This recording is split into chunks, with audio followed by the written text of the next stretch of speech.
আসসালামু আলাইকুম রহমতুল্লাহ। বন্ধুরা সবাই কেমন আছেন?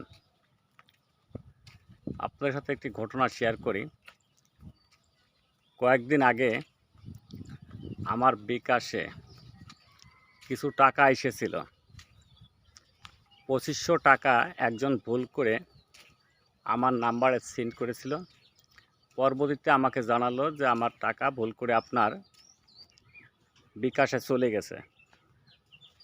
তারপরে বাড়ি এসেছি, আসার পরে ঘটনা জানতে পারলাম যে এই ঘটনা। পরে আমি বললাম যে আপনি বারবার ফোন দেন না, আপনার টাকাটা আমি ব্যাক দিয়ে দেবো, একটু সময় দেন আমার। তা উনি টাকা পাঠিয়ে দিয়েছে, উনি তো অস্থির যে টাকাটা দেবে কি না, এই জন্যই বারবার ফোন দিচ্ছে। পরে বললাম যে আমার একটা সুযোগ দেন, তা না হলে পরে টাকাটা আমি পাঠাতে পারছি না। আমি যেহেতু বাড়িতে আছি, তো আমি বাজারে যেয়ে আপনার টাকাটা পাঠিয়ে দেবো। পরবর্তীতে আমি টাকাটা তাকে ব্যাক করে দিই। তা উনি টাকাটা ব্যাক পেয়ে এতটা প্রশংসা করলো এবং দোয়া করলো।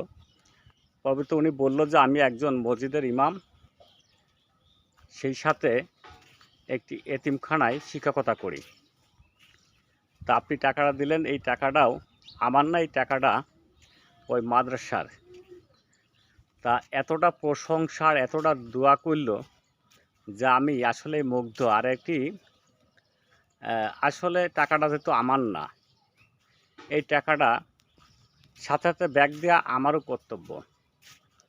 তা আমরা এই ধরনের কাজ করব যে যাতে কষ্ট না পায়।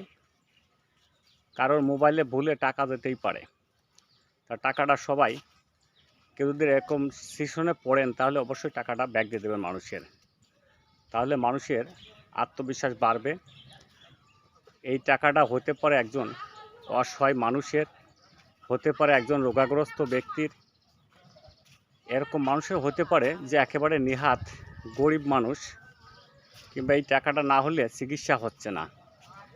তা এই জন্য আমরা এই ধরনের টাকা অবশ্যই, যদি ভুলে এসে থাকে, আসলে যেহেতু আমার টাকা না এটা ভেবে টাকাটা দিয়ে দিবেন। তাতে মানুষের অনেক উপকার হবে এবং আপনি অনেক দোয়া পাবেন, সওয়াবের কাজ করবেন।